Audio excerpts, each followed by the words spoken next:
Bienvenue les filles, nouvelle vidéo, j'espère que vous allez bien.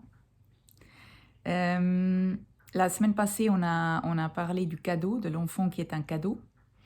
Peut-être le titre vous a heurté, et si un enfant n'était pas un cadeau, peut-être même vous n'avez pas regardé la vidéo parce que ça vous a trop oppressé.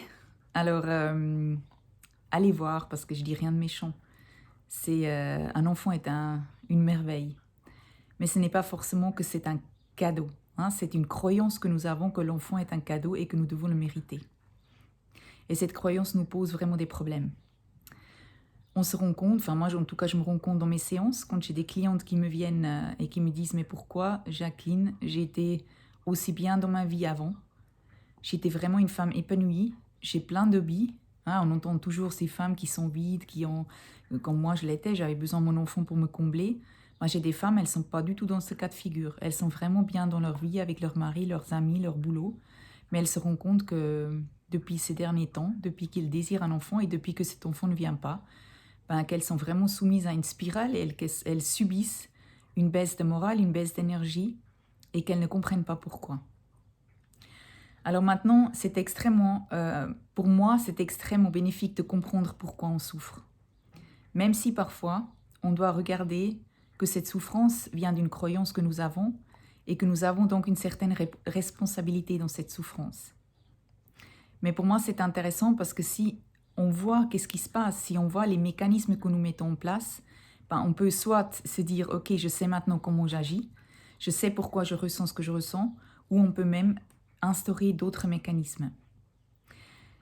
La croyance que l'enfant est un cadeau, qui vient un peu qui vient de très très très très loin, ça vient peut-être même de la Bible, c'est que ça va tout droit avec, bien sûr, le fait que nous devons le mériter et que nous devons être une bonne personne pour l'avoir. Donc c'est logique que si nous partons de l'idée que l'enfant est un cadeau, que nous nous sentons mal contre la nature ou l'univers ou Dieu ne nous le donne pas. Ça veut dire que forcément je fais une erreur.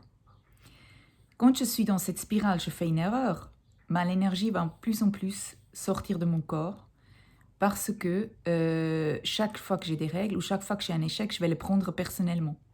Je vais vraiment me dire que c'est contre moi. Et là, j'aimerais bien introduire l'exemple d'un arbre pour vous donner un peu un autre exemple, parce que des fois, quand on a un exemple qui est pas nous, c'est plus facile à comprendre. Moi, je donne souvent cet exemple parce que je trouve qu'il illustre bien ce qui se passe. Si vous voulez, quand on est dans cette spirale de dévalorisation, on voit de moins en moins bien, il y a en nous un espèce de mécanisme de survie qui veut s'en sortir. Maintenant, inconsciemment, vu qu'on croit de faire quelque chose de faux, vu qu'on croit d'être dévalorisé, le seul moyen de à nouveau avoir la confirmation que nous sommes aimés par l'univers, que nous faisons des choses justes et que nous méritons notre place, est d'avoir l'enfant. Vous comprenez? C'est la même chose. Moi, c'est vraiment l'inverse. C'est que le cadeau, c'est l'enfant, je dois le mériter. Et quand je le reçois, ça me confirme que je suis quelqu'un de bien parce que je l'ai eu. Si vous prenez l'exemple de l'arbre. Donc l'arbre, lui, sa mission, c'est d'avoir des pommes. C'est dans la nature, c'est une loi naturelle. Donc il est soumis au cycle. Soumis au cycle du printemps, de l'été, de l'automne, etc. Et entre deux, après le bourgeon, il y a le fruit. Si vous prenez cet arbre, comment vous pensez qu'il fait pousser son fruit? Est-ce que vous pensez qu'il doit se concentrer à faire pousser le fruit? Qu'est-ce qui fait que le fruit pousse? Est-ce que le fruit pousse ne pas parce que c'est la nature? Est-ce que ce n'est pas quelque chose qui est une loi naturelle, exactement comme le bébé? Est-ce que ce n'est pas quelque chose de logique selon et soumis aux saisons? Est-ce que l'arbre peut vraiment influencer si la pomme pousse ou pas? Est-ce que vous pensez que si l'arbre met toute son énergie dans la pomme, est-ce que vous pensez qu'elle va pousser? Hein, nous sommes vraiment tentés de mettre toute l'énergie dans le bébé.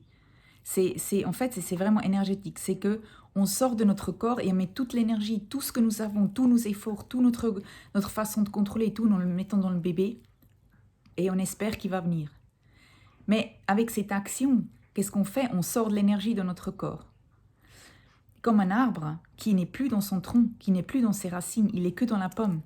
Mais la pomme, elle ne peut pas pousser s'il n'a pas d'énergie dans le tronc ni dans les racines.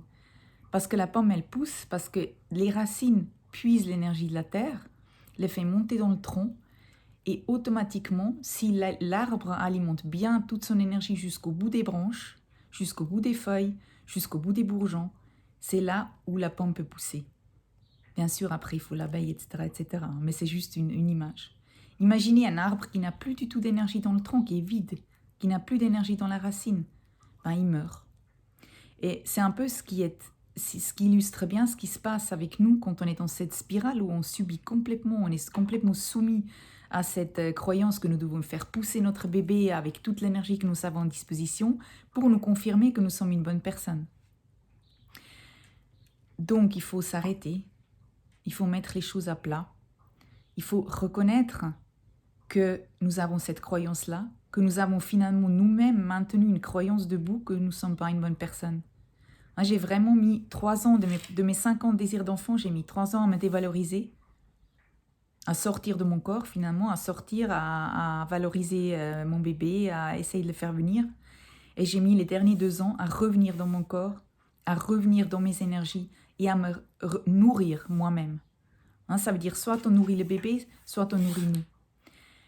Et ça passe par une phase qui fait peur parce qu'on a l'impression que si on arrête quelque part de nourrir bébé et on commence à nourrir nous, que le bébé va plus venir. On a l'impression qu'il n'a plus l'attention qu'il faut pour pousser, pour venir. Mais en fait, c'est vraiment pas ça ce qui se passe. Au contraire, dès que vous commencez à vous nourrir vous, par vos intentions et par vos actions, c'est là où vous allez de nouveau revenir en vous, revenir dans votre corps, et c'est là où vous allez à tous les plans, hein, psychologiquement, énergétiquement, physiquement, vous allez commencer à aller mieux. Et ça se passe aussi par la baisse de la résistance. Ça veut dire que vous arrêtez de résister contre la personne que vous êtes. Vous arrêtez de vous dire que vous êtes une mauvaise personne parce que votre bébé ne vient pas. Donc vous revenez vers vous, et je le répète, et ça passe par l'amour pour vous.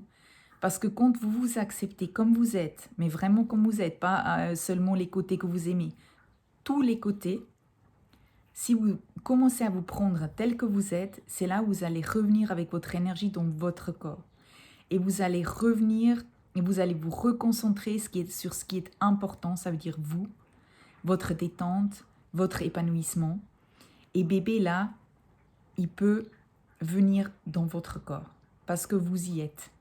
Si vous y êtes plus, c'est beaucoup plus difficile. Donc on est d'accord, quand je vous parle de la nature, pour moi, j'inclus la PMA là-dedans. Pour moi, la PMA, ce n'est pas quelque chose de stérile, c'est une aide à la nature. Parce que nous avons besoin d'aide aujourd'hui, parce que notre nature, elle est malheureusement soumise à des lois plus grandes qui font que nous allons moins bien et que l'infertilité est en plus un sujet dans nos civilisations. Donc, la nature, elle a besoin d'aide. Et c'est de ça que je vais parler la prochaine fois.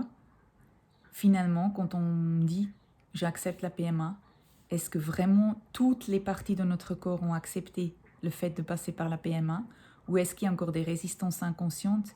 Et qu'est-ce que c'est ces résistances inconscientes et à quelles croyances elles sont liées?